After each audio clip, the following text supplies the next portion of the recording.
You can email at all times. So I'm going to pull up my presentation and get started.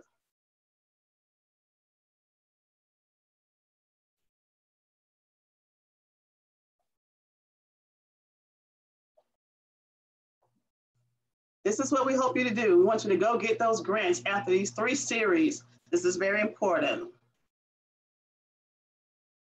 And also, this is my disclaimer. The information in this presentation is not endorsed by the Community Foundation, nor is it endorsed by Unity Family Community Center.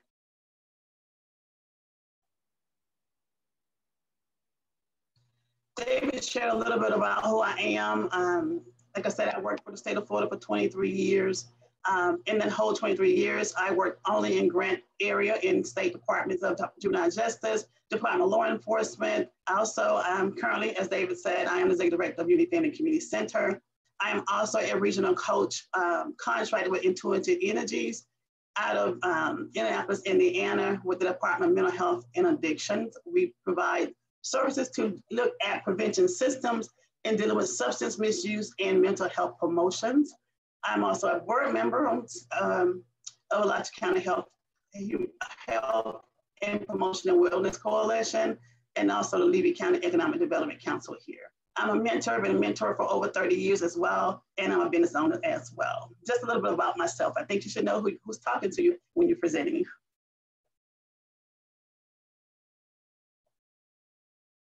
For the whole 3 series, for the entire series, our outcome for these series is that participants will have the skills and knowledge to apply for the upcoming grant opportunities with the Community Foundation of North Central Florida, as well as external funding initiatives. That's why I want y'all to ask questions, because I want everyone to be prepared to apply for the funding that's coming out after these series is over.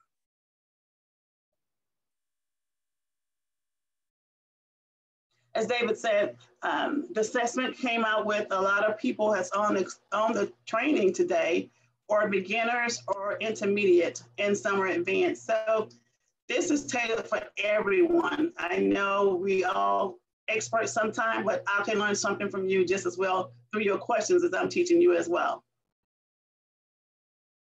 Now in the chat box, I want you to ask, are you feeling this way at this present time? You're looking at the wall and saying, where do I start?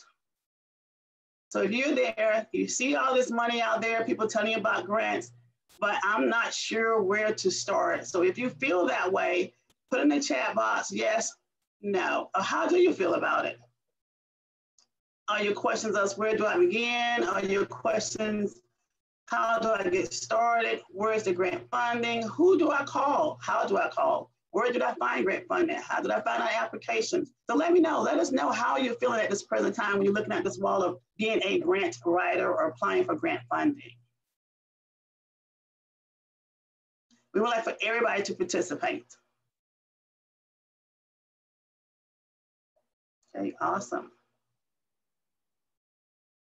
So just gonna talk about a couple of grant funding opportunities that's very unique and well-rounded with foundations and government as well. One is Program Pacific. Program Pacific talks about, it's specific to what you're asking about. It's only for specific programs, such as if you're doing arts, you only can apply for things that are dealing with art. If you're applying for homelessness, you only can do it specific for homelessness.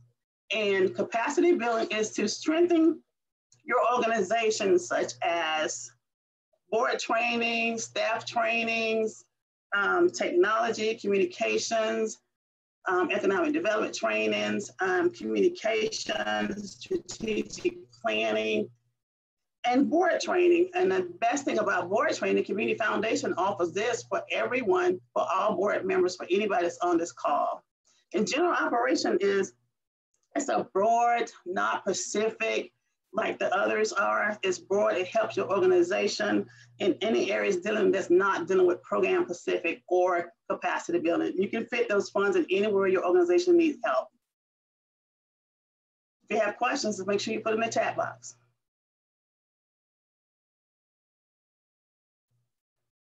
So let's talk about this. What misconceptions are about grants? There are so many misconceptions. I just pulled some of those out.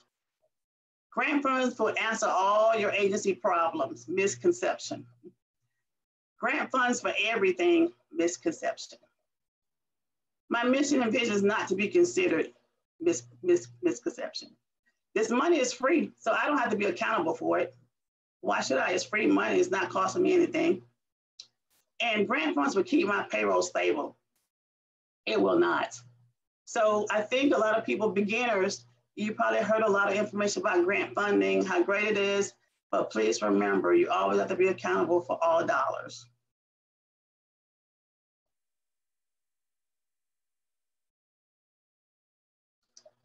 Are there any questions so far, Leslie? Okay, great. No. Next, we're going to talk about the types of grants. The definition for grants for me is that all these agencies that you see on here, they're making an investment into your organization and the community. So the types of grants that's available for you to apply for can be from foundations, it can be from corporations, it can be from the government, state, local, and federal. Also, the different clubs that have grant fundings for beginners, Rotary clubs, Lions Club, the Giving Circle, United Way, private families, local utility companies, and also Cox Cable has funding as well in their service area, as well as Clay Electric. I just want to make that out in case you don't know about that. Clay Electric has funding, and also Cox Cable for utility and cable companies. Also, you know about the CARES Act, and also small businesses. So there's an array of funding that's out that you can apply for. Foundation or corporations and government, a little more detailed than the other areas that I described. So just remember, grants are investments. These people are investing in your organization and also in your community.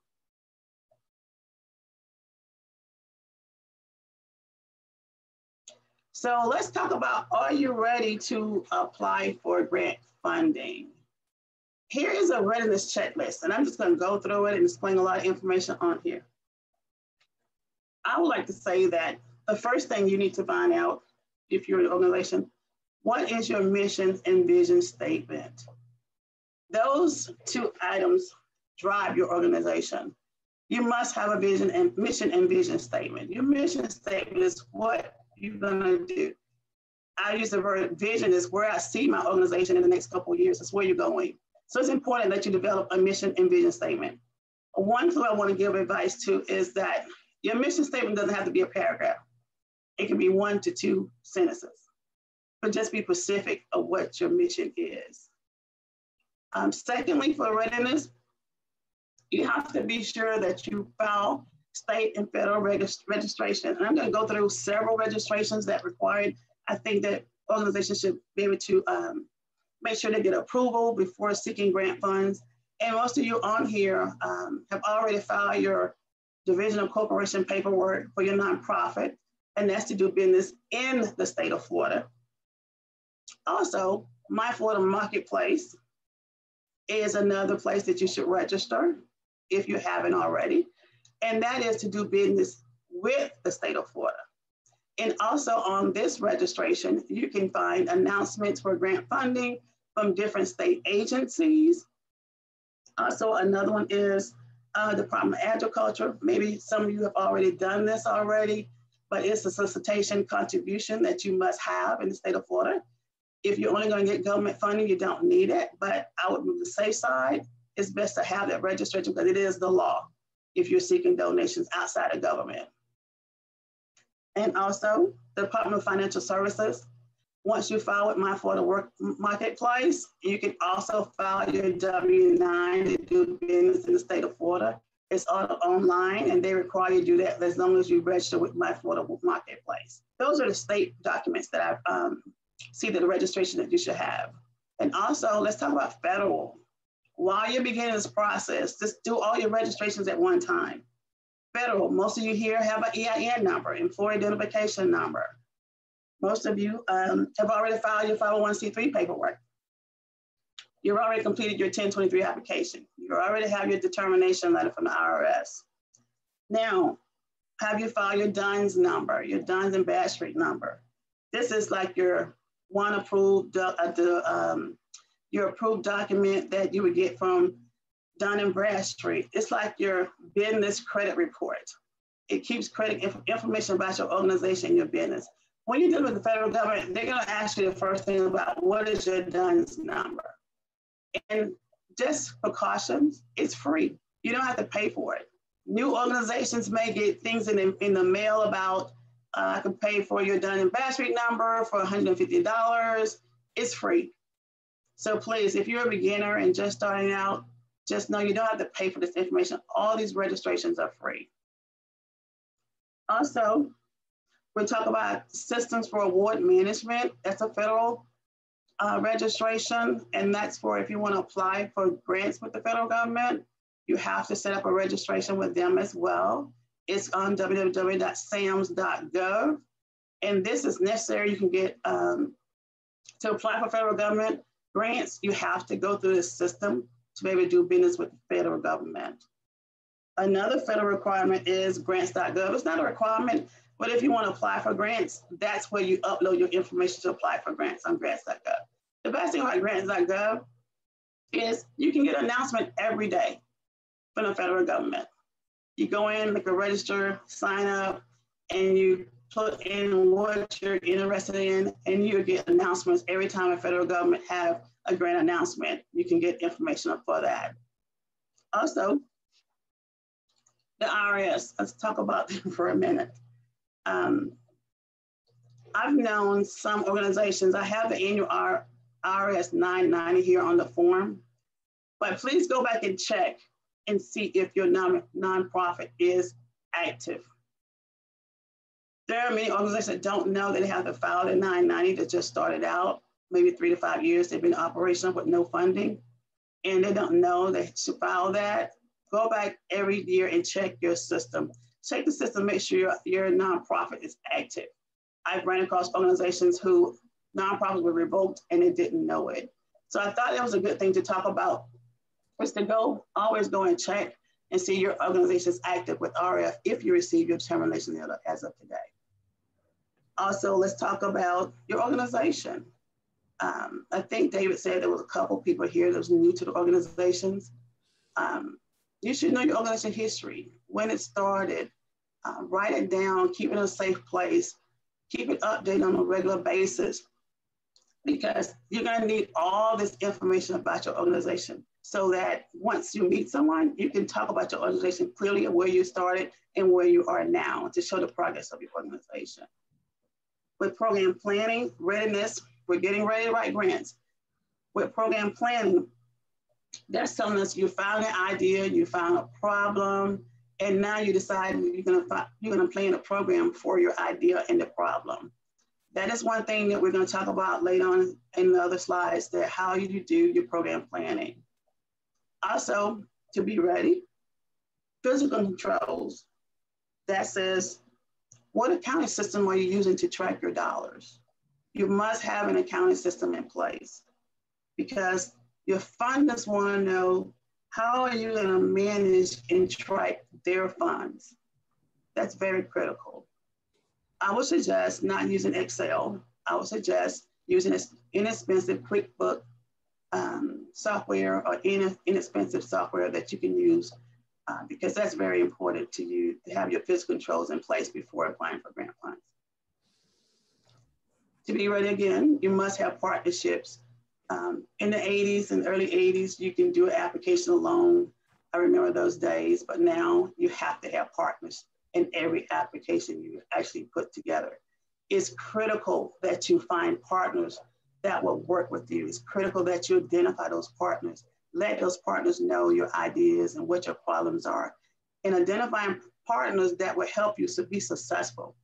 Those partners are there to help you help you put your program together. They're here to help you how successful you are, what part they will play. That is a critical part of being ready for grants, because you have to have partners. Partners that are aligned with your vision, partners that's aligned with your program as well. The next step for readiness, I think, would be a point of contact for your agency. I know sometimes we have 5 people doing 5 different things, but there should be one person in your organization that knows the entire organization. at any time. That one point of contact is a person that's a contact person for your organization and knows everything about your organization from the beginning to current. So please make sure you find that one person is the contact person. Your annual RS 990, if there are any religious organizations here, they're not required to file a 990. But if you're not a religious organization, you are required to file a 990 every year. And if you have not received funding over $50,000, you can do a 990 easy. It's very simple, postcard version. You don't have to do anything special. So please make sure, if you've been in existence for at least, if you've been in existence for 2017, you must have filed a 990. If not, you need to check the website to see if you're still active. Also, I think it's very important to be ready, is to have a board of directors. These are the people that will guide your organization. They were the ones that will help you be active. They're to promote your organization. And like I said, the best thing about this is the Community Foundation provide training to your board, so that maybe you want to contact Leslie or David to see if you can get your organization in trainings. I think that is very important, because if you're operating along without a board, you're out of compliance with the federal government. And it's very important you have a board. So I talk about social media. Everything is social media now. If you're on social media, everybody knows about you. So it's important that if you're a beginner, please set up a social media, set up your Facebook page, your organization, set up your Instagram, set up your Twitter, make sure that you're posting something about your organization, because now in certain applications, they're asking for your social media information. They're asking for your websites. So that's very important. So you want to be prepared before you apply for an application to be on the safe side, to have those things set up with some type of instant posting on them. So make sure you're posting information about your organization every week. And your website will provide funders the opportunity to see all the things that you're doing. There, you have your board members on there to give some information about your board members, some information about your CEO, some information about your vision and mission, information about your funders. So they will have a wealth of information from your website. Once they look at your website, the funders will know really you're actually operating in what you say in your application as well. Also, it's important that you develop an org chart, organization chart, because once you decide what you need to do, who's going to be over your organization, what programs you have, names, titles, it's good to have, because that's going to be required as well on some applications. So I think that you should do this beforehand. Your brochure and flyers is for helping you to put your mission statement on there, put information about your organization. These are things that will help you recruitment, help you with identifying partners, help you at community meetings. But now we're going Zoom, and because of COVID, we're not really meeting face-to-face anymore. But you can always email those things to different people that you meet on Zoom and get information on those. So I think if we start with the basics of getting ready for grant funding, these are your basic things to get started. So next, we're going to talk about putting you in breakout rooms. Hey, Joyce, real quick, there were some questions that came in. Okay. So let's, I think we should go ahead and address some of those questions real quick. First, for Mr. Rollins, will the session be recorded and made available? Yes, we are recording the session and it will be made available. I did see in the chat earlier too, just to kind of stay on the same conversation line, we will make the slides available as well, and we'll make sure that we get those out to you guys. Let me go through some of the questions that you guys had, and what you're looking to get from the presentation is where do I find funding? What metrics can I use? All of these things are things that we will be addressing over the 3-part series. Some of them today, some of them in the second part, some of them in the third. Let me find a question for you, Joyce. Joyce, questions about partnerships. What is an example of a partner? How does a newly established 501c3 find partners? Well, depending on what you're doing. So if you have the health department, you can have the health department, you can have other small community-based organizations join you as well. You can look around and see who's doing other services similar to your services and reach out to them and set up a meeting with them and talk about what you're doing. That is one way to get partners, is you have to be in the community meetings, just make phone calls, talk to someone that's over their community liaisons, and just open up and talk about what you want to do. That's one way to get partners. Fantastic, fantastic. There was a question about the checklist. The checklist, Leslie put a link to the checklist inside of the chat, and you'll have access to that as well. We'll share that when we share the slides with you. An additional question that came in was some grants ask for audited 990s. How do you get that done? PCA. Audited 990s? Yes. That is if you spend a certain amount of money. It's a certain amount of money that you have to spend to have to be audited a single audit act. And that's like $750,000 to have an extra audit. Is that what the question is? I think they're asking for where do you go to get those audits? Oh, you have to hire a CPA. And hopefully you have a budget that's, when you do your grant applications, put some money in there for audits to make sure your physical control is in place. Fantastic. Yeah, there's great information coming in through the chat, coming from Robin. Certain accounting firms do them. Some CPAs do, some don't. Yeah, so make sure you guys are monitoring the chat as well. But yeah, Joyce, you want to talk about the breakout rooms? Yes, the breakout room. We're going to break out in 5 groups, I think it is. And we want everyone to talk about the checklist. How many items on the checklist will your organization need to address is one question. And the checklist assists you to gather additional information before seeking grant funds. We want you to talk about this because moving forward, you have to have these things in place. So you want to make sure that in the breakout room, you get a chance to meet other people and discuss the checklist as well as how they accomplish those things as well, and how much you have to address. How will you address the ones that you haven't identified or haven't completed? So we'll have staff that will monitor the chat rooms with you.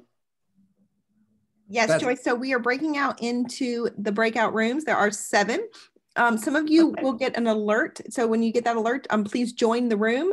A few of you will not get an alert, and that means that you get to stay in the room with me. So go ahead now, and you should get those, and go ahead and click accept.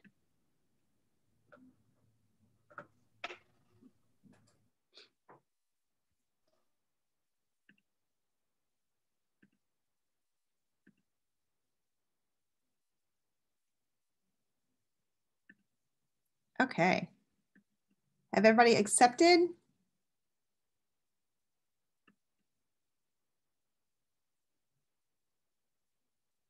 Okay, sorry, we're waiting for everybody to.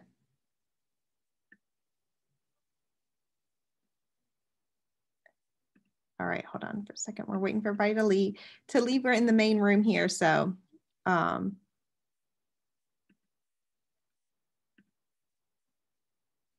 Okay, so you guys all should be able to unmute yourselves. Let's see. Perfect. Well, hope you guys are learning something today. Thank you all for, my name is Leslie Manus, Director of Programs here at the Community Foundation. So just wanted to open for discussion and talk about the checklist. How many of you have seen a checklist like this before? I haven't. See, a few of you have. Was the checklist helpful? If you any feedback on how many of these that you have already accomplished or have available? Anybody want to start? So I can start. So my name is Shonda. I have a newly found 501c3. It's called SOAR Mentoring Services. So SOAR stands for Students, Opportunities, Academics, and Resources. We were actually featured, I'm sorry, I'm walking in my house to get something off my printer. We were actually featured on TV 20 because we did a gift collecting for the girl Shelby Mathis that was killed with her baby.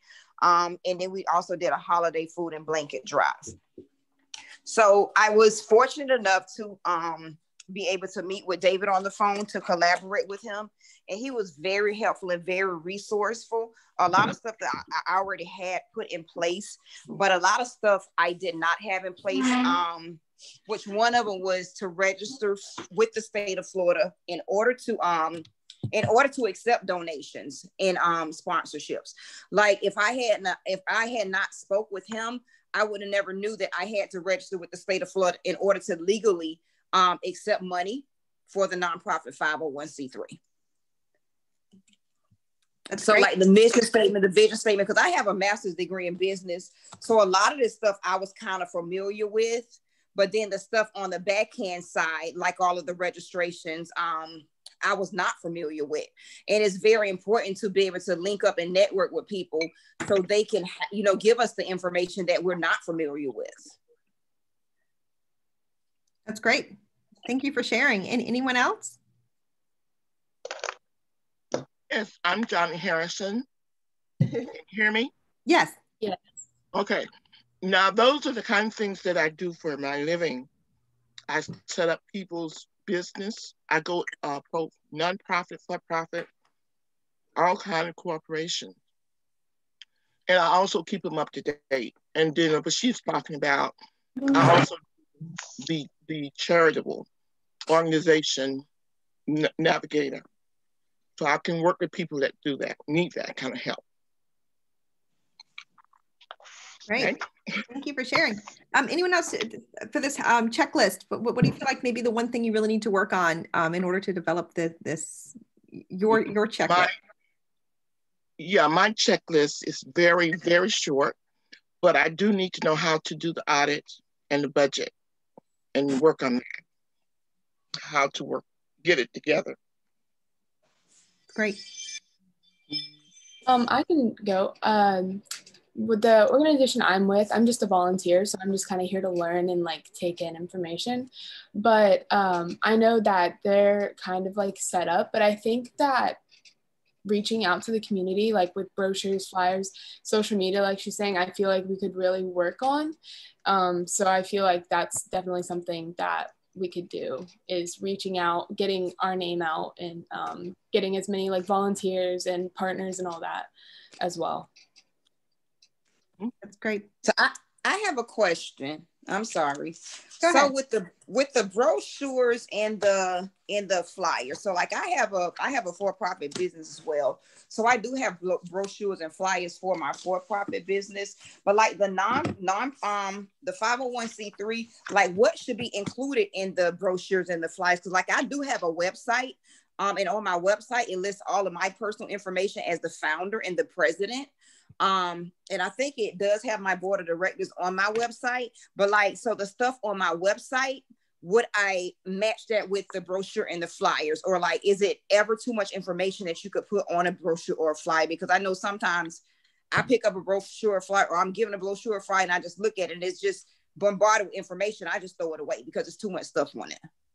Sure. I think we can kind of open it up to let everybody answer, but to really chime in, you definitely see nonprofits with their brochures, but a lot of times nonprofits do impact reports. So they're kind of like brochures, but in it, it's going to have, usually what you did for the last year, the last few years, and it's going to show your impact. So what projects did you do? What programs did you do? Is there a story you can share from somebody who received a benefit from your organization? And so you see more of those like heartwarming, touching stories or programmatic things in those things. So instead of a brochure, you typically see what they call an annual report or an impact report. And then ultimately your contact information, your website, all the stuff you'd see in a brochure would also be included in that. Okay, because I know I do have all of that stuff on the website, but like I said, I never thought about a brochure or flyer for 501c3. Good morning, everybody. I'm Kim Sovia with United Way, and I have been doing grants and working in the nonprofit sector most of my professional career. And Leslie is spot on. What I do is I'd come up with a template for each of our service programs, a master template. And bottom line is I make sure that what I put in the template includes an annual report and an impact statement of what those services and programs do. And I gear each one of my grants based on the outline of what the grant requirements are. The whole process is based on what funds you're going for, and you specifically write your outline and your narrative based on what they're asking from you and the impact it has on the community.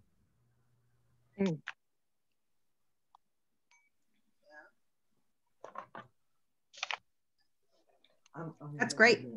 Anyone else want to go? Yes. Go ahead. My name is Brianna Chasteen. I have a 501(c)(3). It has been in business for 2 years now. We've been virtual for 2 years, so we didn't have the whole COVID thing, thank God. But we are a virtual holistic health and wellness center of Gainesville, and we cater towards the low-income minorities of the east side of Gainesville. The readiness checklist is basically what I went through for the past 2 years, and I feel like it's an ongoing process, right? So these are the checklist things that we need as a nonprofit, but I feel like I work on these things every single day. Every single day, especially the annual IRS 990. We have not received over that specified amount, so we filed the 990, I believe, but I worked on social media is like an everyday project for us. Our website is an everyday project for us. We're constantly updating our brochures and flyers. We have interns that do that. So if you guys have an intern, your interns can actually help you with your brochures and flyers, especially if they know your mission and value. I believe at the center, at the Heat Center, we actually do our mission and values and vision statement, but we also do trainings around that. So every other month we do a training on, you know, ideas and creativity for our organization, just so our interns can be aware of, you know, what is our message, how to tailor our message. So a lot of that, a lot of these items I work on continuously, especially with the partnerships and collaborative endeavors. Me as a founder, of course, but also my board members, they bring that oomph to the organization. So if you have board members, that's actually their job, is to actually do that networking and collaborative piece, but also handle that fiscal, you know, those fiscal financial documents and look through those. But we tackle this checklist as a team. I don't say I do every single thing, but I know how to do every single thing, if that makes sense. I don't do every single thing, but of course, in my organization, I have to know how to do everything, just so I can hold people accountable and for me to hold myself accountable. You would like to know, you know, how to run the organization, just in case, you know, you don't particularly are the secretary or are the treasurer, but you need to know those positions, right? So that's how I kind of govern the center itself. But I also have, we work as a team, and we have people in different areas of our organization. But as I said before, I know those positions just because I had to run them to start up the company, right? I didn't have a whole 20 people like I do now. I started out with 2 people and a vision and a goal, and that's it. So running it from the ground up actually helps you understand how to maneuver your business, right? And then hold people accountable, of course. Thank you. Anyone else want to share? Well, this is LaShawn Young, and I was off some trying to get my Zoom to work and ended up having to get on my phone. So I missed some of the checklist, but of course I'm representing a church. So a lot of this is new to us. And so, but some of it, of course, that I did hear that we already have some of that in place. And so it's going to be interesting for me to see how we can move forward as a church with dealing with our 501(c)(3) to get grants for our church, youth programs. That's great. Thank you for joining us. Glad you're back. Anyone else want to share? We probably have time for one more. I'm with Gainesville Thrives, and the new thing that we're involved in is the Dolly Parton Imagination Library, which I feel like would be a pretty easy thing to raise money for, but we're only focusing on zip code 32609. But somehow the other day, all of a sudden we had 13 registrations, and I don't really know where they came from. Like, I did put something on Facebook, but I kind of doubt that was me. Anyway, so it'll be exciting to get lots of kids enrolled and, you know, try to get money to pay for it, you know, since the families don't pay for it. Are you working on any potential grants? I'm not really in charge. So I'm just here to see if we can start doing that. Right. So I'm sure we will. I'm sure. Anyone else want to share that we haven't heard from, or share it, just maybe to share about your organization so we can get to know maybe some of those in the room? Can Leslie, I want to ask Judy a question. Sure, Judy, can you get me your contact information? Because our previous president CEO is working with the university on the Dolly Parton Imagination Library, and I'd like to put the two of you in contact with each other as far as support and funding, possible funding. Okay, how do we do that? You can reach me at ksovia, SOVIA, at UnitedWayNCFL.org. NCFL. Yeah, North Central Florida.org. Okay, okay, I got it. that's great. Making some connections already. All right. Any final comments before we're going to hit our I think we're ending at 9:45 with our breakout rooms. Anybody else? I'm trying to think of anybody we haven't heard from. Maybe just share about your organization. I don't think we've heard from Jamie or from Amy. Yeah, I don't mind sharing. Sure. I'm a little bit more quiet because I'm in a unique position where I'm actually a counselor. And so I'm interested in grant writing and things because I do community work at Kids Count and Aces in Motion and Girls Place, doing counseling for the youth, but also with their families. And so that's kind of a little bit of what I do, but because I work out in the community and that is kind of where my heart is when it comes to counseling, I've definitely been more interested in learning about the grant writing aspect and all of that.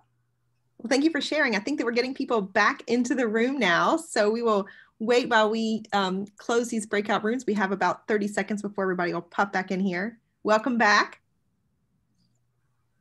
Thanks everyone for participating in the breakout rooms.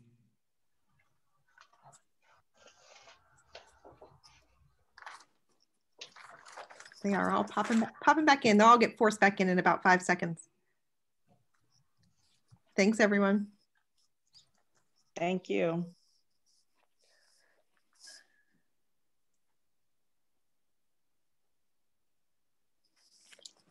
All right, Miss Joyce, I think we're all back in here. You're back in? Awesome. So now I know Ariel had some great conversations. I know our breakout room did. It was wonderful. We had everybody share information about the checklist, and we had some beginners, we had some advanced people. And I want to hear from you all. What conversation was in your breakout rooms that you're willing to discuss with us? So we'll take about, how many groups did we have? 7? 7 groups. So we want to share what was the conversation, what you think were things that you look at from the checklist and how the checklist benefits your organization moving forward. So I would use my group first. Miss Tiffany. I was volunteered. Good morning, everyone. As I expressed in our breakout room, which was excellent, that the grant readiness checklist is a lifesaver. If you get those things in advance, if something comes up, like you see an announcement and you only have 2 weeks to get it done or a week, if you have all of your documents together, that's one less thing that you have to be concerned with. I was trained probably about 3 years ago to have a grant bank. And so I have an actual folder on my computer, it's actually in the cloud now, that has about 12 different subfolders, including like our board chart that is updated every year. I have things like staff resumes that we'll be working on certain projects. We have like the organizational chart and all of the fiscal things like our budget. And so having those, I do make sure I get those updated periodically. Sometimes it maybe once a quarter or every, twice a year, something like that, whatever you feel is best depending on what's going on in your organization. Some of the questions that came up in our session was about MOUs and partnerships and making sure you do have those. So we do have a separate folder for MOUs, but if it's on a specific grant, we do make sure that whoever we're partnering with, we have it detailed as to what we're responsible for and what they're responsible for, so that the funder knows that the community is working to address this particular issue within the community.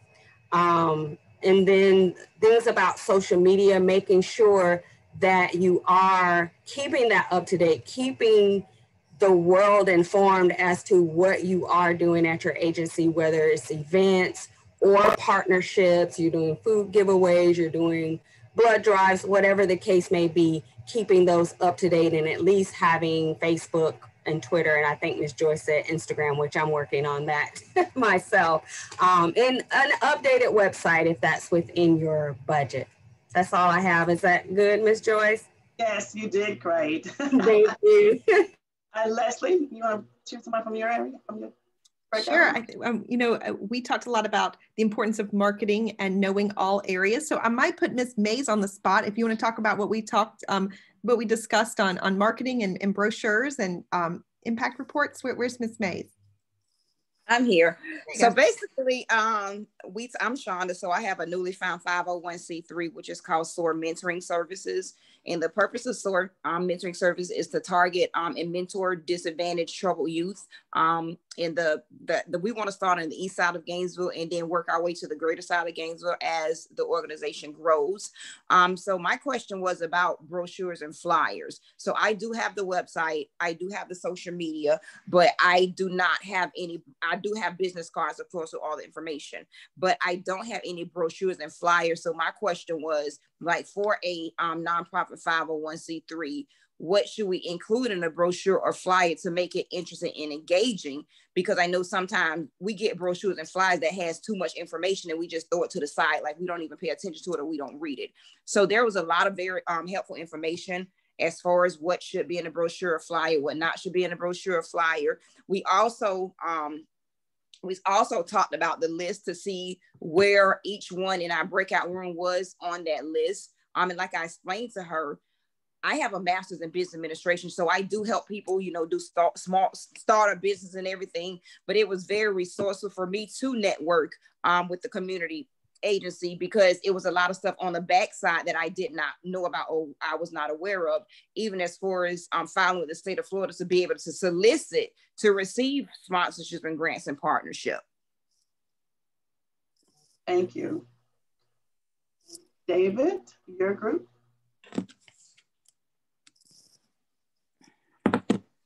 Take myself off mute. Yeah, fantastic. My group, we talked about the same thing. We kind of dived into a lot of what Tiffany discussed with the grant bank. We actually brought that up in our conversation. So I'll put someone else on the spot as well. Mr. John Rollins, what did you have to say? What came out of our group? Why did I know I was going to get put on the spot? Okay, yes, my name is John Rollins. I'm the president and CEO of Motivate You of North Central Florida. We're a local training organization providing success, essential life skills to youth and agencies to serve the youth. And yes, as David mentioned, one of the things that was of high concern for us was this idea of the grant bank. When Ms. Tiffany mentioned it, I think it resonated with several people. So what we're looking to do now is to compile information that we know, as she said, that will make us grant ready. If the case is a short turnaround, I know there are several people who are in our group, I think, were kind of new. One of the things that one of the persons mentioned was trying to figure out how to line out certain items. especially with COVID having the impact that it has. So those are some of the things that were mentioned in our group. Thank you. Sophia? Yes, so my group, we really emphasized the importance of this checklist, and we really focused on the use of social media and websites. And then going off of that, we also kind of touched on personal experiences with what kind of made a good grant application process story. So I'm going to call on Ms. Becker to kind of share what we talked about.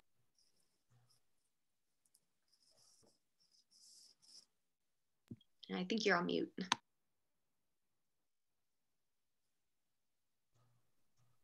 We talked about the grant bank and how important that is, and reaching out to other people in your organization, if you have different chapters or centers or whatever, to work together to compile that bank so that you have a central repository where you can all go and access the information.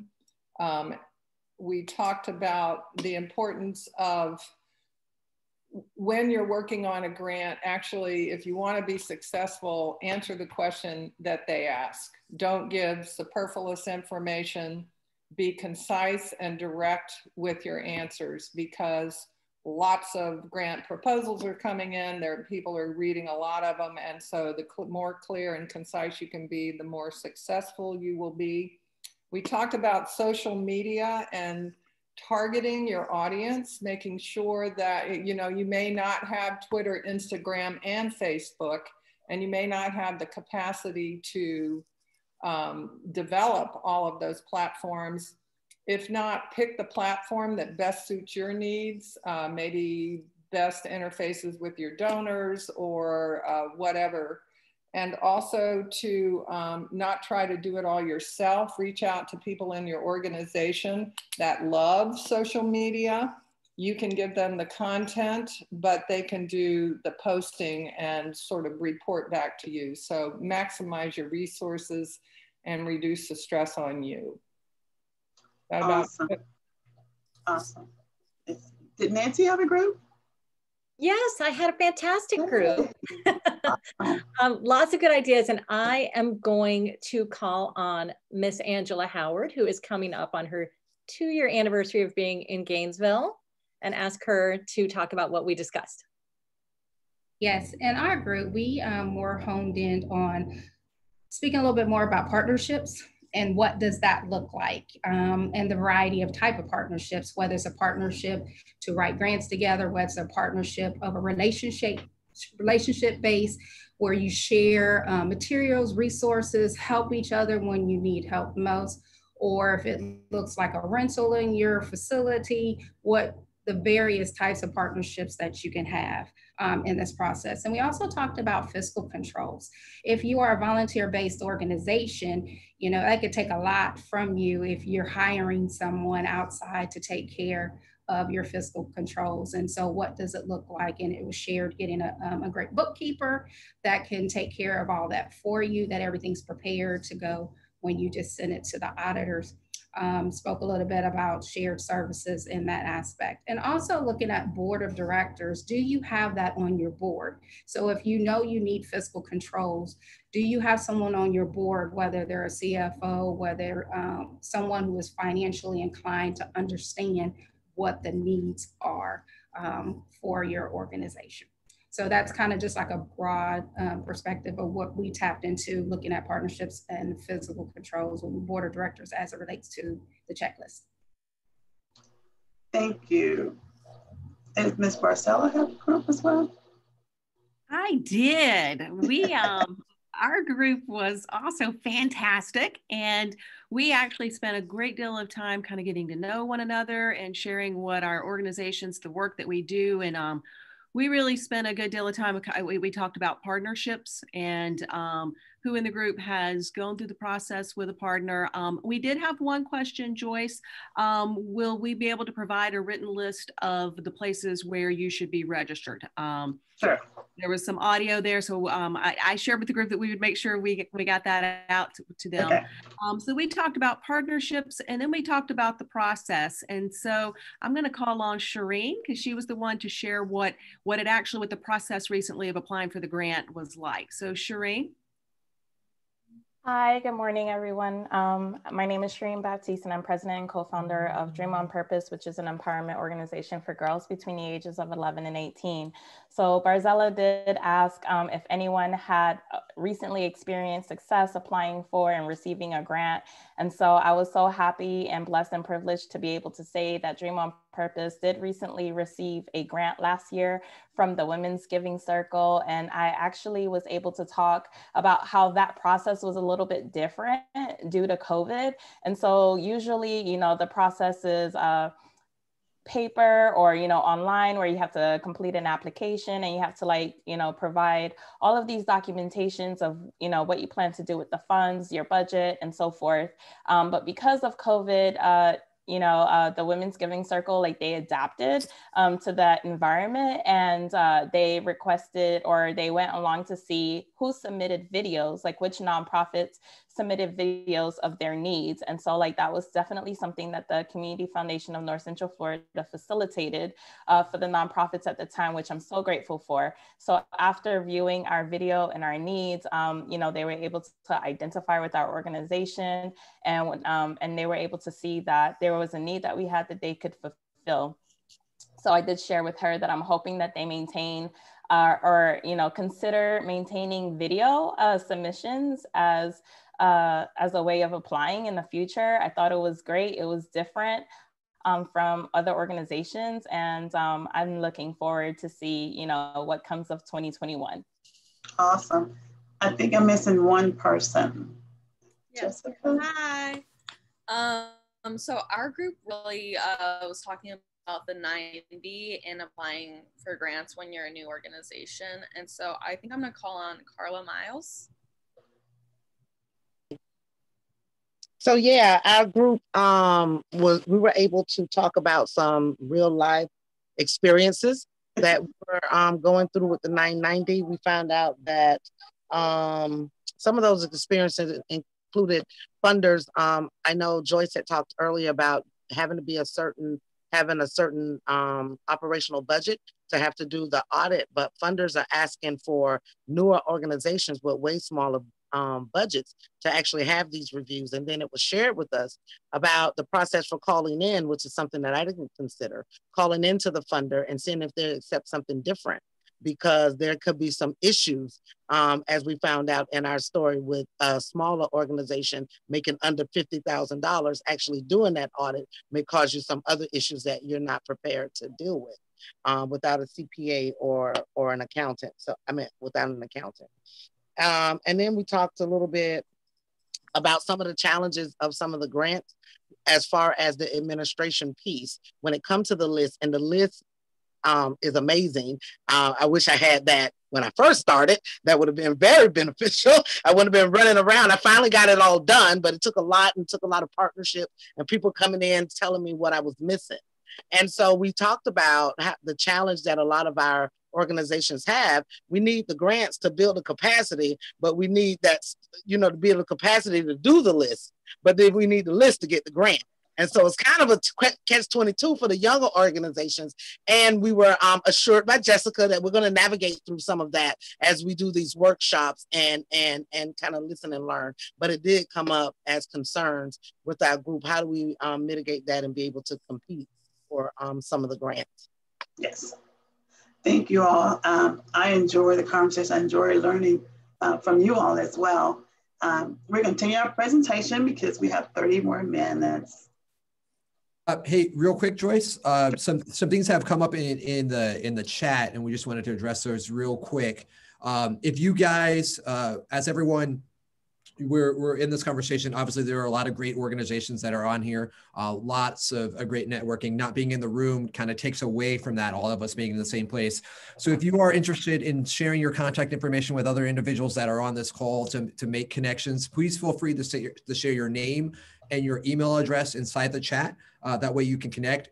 Probably best if you share your organization as well, so people know who you are, who you work with, and that way they can make connections with you.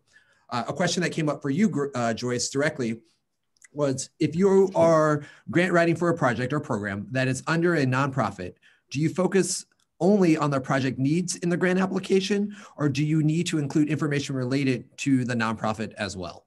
Both. There's both. When you're dealing with the grant application, you have to identify your need, why there's a need, why you identify that problem, and that you do that by statistics and data. And also you have to give some information about your organization. That's where I say it's best to go back from the beginning of your organization and find out information, what happened and what services you did provide, because you're gonna need all that information for your grant application. They wanna know if you actually can do the service and have you ever done any services similar to what you're asking for. Fantastic. That's all we have for now. So yeah, we'll go ahead and continue. If you guys have questions, we put them in the chat and we'll get them to Joyce as they come in. Thank you. We'll go for it. I think someone said that you have to be very specific about what you're asking for. I know previous years, going back many, many years ago, we could talk about our neighborhood and a great passion story. Funders are not looking for that story anymore. You have to prove that your neighborhood needs this money. Less likely to be funded is your great idea. How do you make your idea fundable? How your agency, why does an agency need money? You explain in your application the reason why we need the money, but there's no program there. Also, less likely to be funded is, we've been doing this work for years, but you don't have any data to reflect what you've done all those years. That's very important. Also, what's less likely to be funded is you're just talking about your agency because you're recognized by your local stakeholders. That could be your government, your city, your legislation, your representative.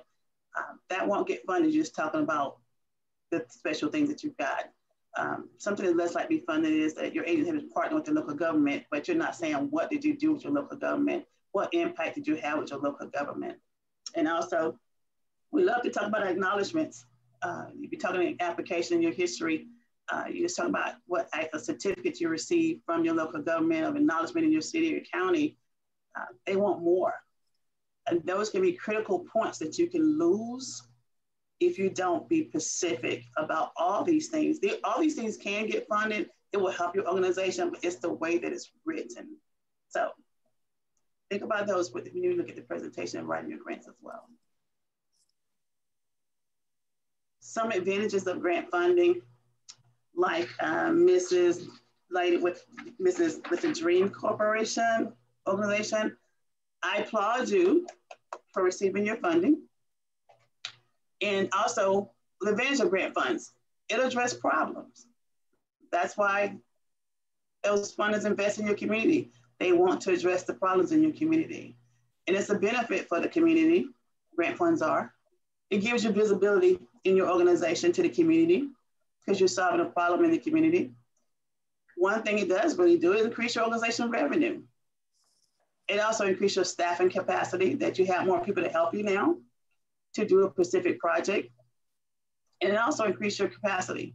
So those are some advantages of grant funds.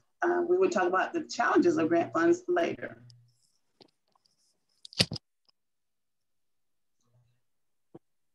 And here we're talking about pre-application. I think it's great when you're preparing yourself to write a grant. I think it's great that if you have the grant bank, as they talked about earlier, in identifying what is the problem that your organization want to address this fiscal year. This year, last year, you should have thought about what you want to address this year. What is the problem that you want to identify? This is the pre-application. These are things that you would need before you do the full application. It will eliminate a lot of stress on you as well. What is the problem that you want to address this year? I'm just going to use this year. And also, what does research say about your problem? Capture that data. Capture the source that the data came from. What program do you want to implement to address that problem? That's your idea. What would be the goals that you want to reach? What would be your objectives? And what are your expected outcomes on the problem and the idea? Also, I tell everyone, don't try to do it all alone. Doing it alone is very, very difficult, very time consuming, very weary. Develop a grant team. And you can build a great team through your partners. If they're aligning with what you're doing, your partners can help you write your grant as well. I would say if you have a grant team, I always tell people to give assignments to your grant team before a grant application comes out.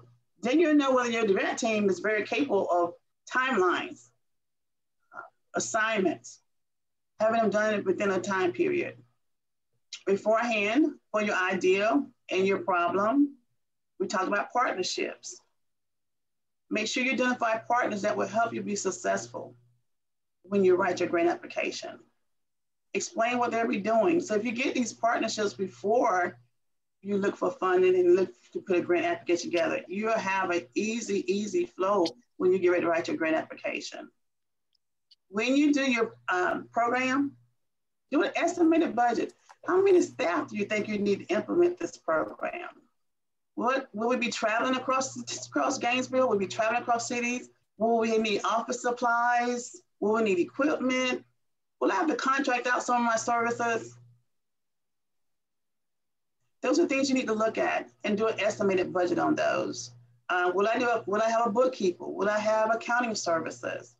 All those things you should do an estimated budget on, just a rough draft budget, approximately budget. And then think about previous funders. Go look at previous applications. Some are online that give you an idea of what's going on, how to write a grant application as well. And one thing about grant writing is time management. They have shortened the time so much now on responding to grant applications. Pre-application is so critical now. At one point, there were 60 days before you turn an application, then it went to 45 days. I think now it's like down to 30 days, and some I've seen in 2 weeks. So if you can prepare yourself before grant time comes, it will be so much better for you. And then once you get an idea, go and look for funding that relates to your idea and the problem that you find. So it's great to do the pre-work first before you start to write your application. It's very important to try and do a pre-application first, because then when the grant application comes out, you have all the preliminary work done. You just got to tweak the additional things that they're asking for you for. Any questions on that? Anybody have questions in the chat box?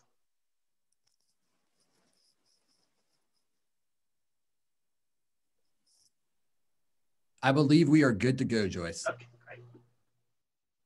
And a quick glance. That's what I said about the pre-application compared to a grant application.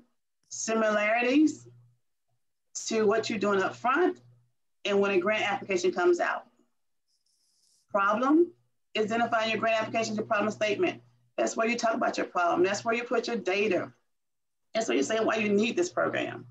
Your program idea is your approach to addressing the problem. Sometimes it's called approach, sometimes it's called program design. You have a timeline there, and sometimes it's called program narrative. Just different names, but it's the exact same thing. And that's why I say before you start your grant application, you have your goals, objectives, and outcomes. Now, in your grant application, that's part of your evaluation. Your own program objectives, your outcomes, your plan, your logic model. You have started the process in the pre-application. Your partnerships, they can be part of your sustainability plan. Your ongoing support in your grant application. Your estimated budget will be placed over in your grant application for your budget summary, your budget narrative, match from your partners. Remember that word, match from your partners, and justification for your funding sources. So all the pre-application takes you to your grant application. I want you to see the similarities of what we just talked about pre-application compared to a grant application.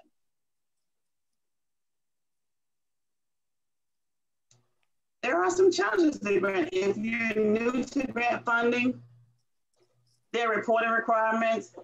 You have to have staff for specific purposes. There are matching requirements for some. Everybody doesn't require, all funders don't require matching. There's definitely physical accountability. We talked about physical control. There are specific grant time periods that you have. You're funded for only a period of time. You have to be accountable for every fund, for the funder. And always remember, it's a competitive process. If you're rushed to do an application, you probably will miss something. That's why it's always be better to be pre-prepared before you start the process. One of the challenges in grant is your annual monitoring from your funder. They require certain things that you must have. Time allocation, and most important, documentation. If it's not there, the word is, if it's not there, you haven't done it. So that's important.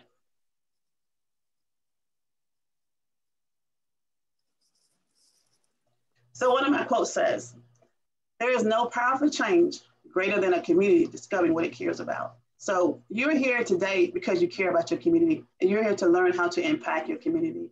And I do appreciate everyone that attended today. And now if there's additional questions in the chat box, I will hand it over to David. And I'm actually going to hand it right back to you. So there is a question in the chat box for you about the budget section. Do we need to explain how much do we need, or how much budget already a center has with it? Depending on what the funder is requesting, asking for. You would have to tell how much budget you need for the program. You have to break those funds out. For example, I can use example, how many staff members you need. That's your personnel in your budget. Also, what are the fringe benefits for that personnel? Will that personnel travel? Will you have office supplies for that personnel? Different things like that you have to detail out. Okay, fantastic. Another question. There hasn't been any discussion about match funding. How is match defined by grantors? Match is defined by grantors as two sources. It can be cash match, which is you have to have dollars and it can't be from the same source that you're receiving funding for. Match can be in kind, which is a contribution from an organization, no cash.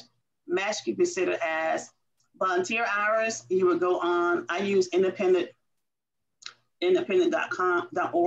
to track volunteer with the radius for the state of Florida.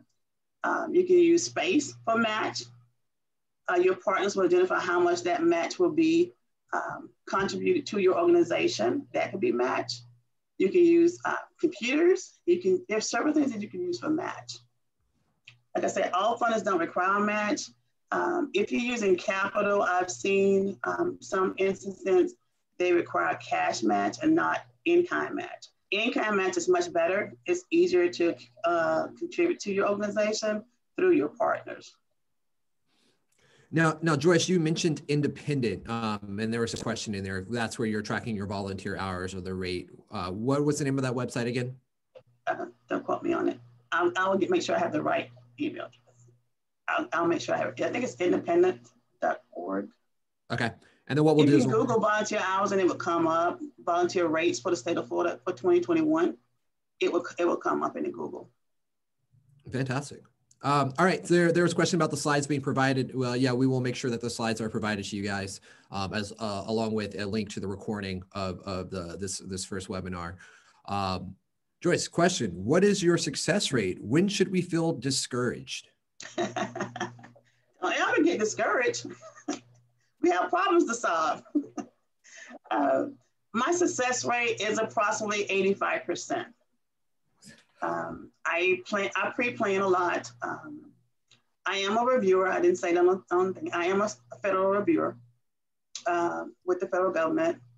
I've done state reviews as well, grant applications. So I'm very familiar with the process. And so that's where my experience comes from and my success rate. That's incredible. Joyce, what do you do when you do not receive a grant? Try again.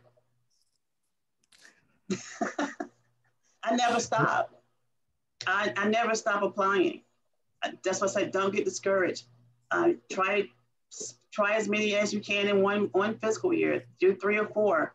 Don't ever get discouraged because you're not going to get them all. You're not going to get them all. If you get them all, call me. I need help. But never get discouraged. Always continue to go forward because you're there to solve problems in your community. And don't get discouraged, because if you're discouraged, now we have nobody to impact the community and help the people in your community. Great feedback. Great feedback. How do you recommend determining whether a professional grant researcher is the way to go? Budget, experience, other factors? Success rate. I think success rate and references. I always tell people, get references if you get professional. You're hiring someone professional. Always get references from their that organizations they worked with before, and talk to that point of contact person. I would say that I would not hire a professional until I talk to someone of leadership and management in an organization that they have a reference for, and determine what the success rate with those organizations. Following up on that, Shireen had a great question. Is it best to ask for feedback? Yes, always. And then you can determine what you did miss, what you can look. I've done that before. For example, I use myself.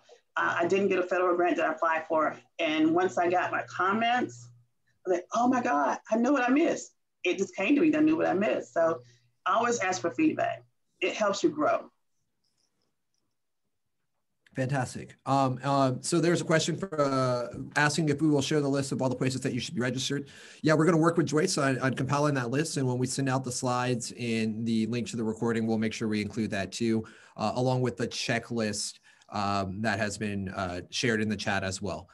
So let me continue. There's a few more questions here. There's a question. Do you have a list of Florida state grant opportunities? The state of Florida, not the university. There's several. I can give you some that I know of, but it changes from one fiscal year to another because of legislation budgets. So there may be a funding from last year that won't happen this year. It may be something that came out last year will be totally changed, will totally different this year. So I can give you those names of organizations of previous year funding opportunities. Fantastic. And just a little pre-plug before we actually officially plug again. It would be a great time for you guys to join in for our next session when we talk about finding and applying for grants. So John followed up with a question asking versus professional versus attempting to apply on your own. John, are you referring to hiring a grant writer? Yeah. Right. You're unmuted. Go ahead. Yeah, the previous question about should we look for a professional, and your response was to basically do an assessment of that person's skills. But I was asking for organizations, is there a recommendation on whether you just go with a professional? And I'm in a work setting with the office, so I have background. But if it's best to just turn that service over to an outside agency, or should we develop internal individuals with the skill sets? So do you have a recommendation? My recommendation would be build internally, build your capacity inside. One thing I know, when you do professional grant writing and you're not really involved in that process and that applications get approved, you have to implement what someone else thought of. You're responsible now. That would be my suggestion, just from my past experience. I've seen people fail because they did pay someone and they did get it funded, but they couldn't provide the services because someone else, the organization was not in the loop of the grant writer when they wrote the grant. So I would say build your internal capacity, and you will always someone on staff to keep your organization moving.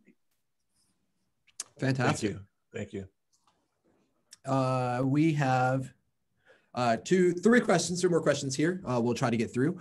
Can you add the cost to pay someone to write your grant in your grant application? No, you can't. Because that's occurring before you get awarded. You don't get reimbursed for our charges that's pre-awarded before then. So that's not allowed. It's unallowable. Short and simple. All right. When there is a grant application and you are asked for a max of a certain amount of funds, say $10,000, does it look better to apply for less than the max so your organization's application is more palatable, or is it okay to go for the max amount? It's based on your program needs. Less or max doesn't make your application any stronger or weaker. It's based on your needs. Great answer. And the last question I see here in the chat right now is, can you give us a sample of how a budget should be diagrammed for a grant application? Catch the next training. That's in the next training. And fantastic. If you guys have any additional questions, please send them in the chat. We've got another 2 minutes or so that we're allocated for questions. If not, we'll go ahead and move forward. We'll give you guys just a little more time. If I missed a question, please send it directly to us. There's, nope, that's not it. That's not a question. But yeah, if you guys have any additional questions, please send them our way. We'll make sure, like we said before, to get the slides in a copy of the recording or a link to the recording to you guys post this training. Give us some time to make sure we get that stuff hosted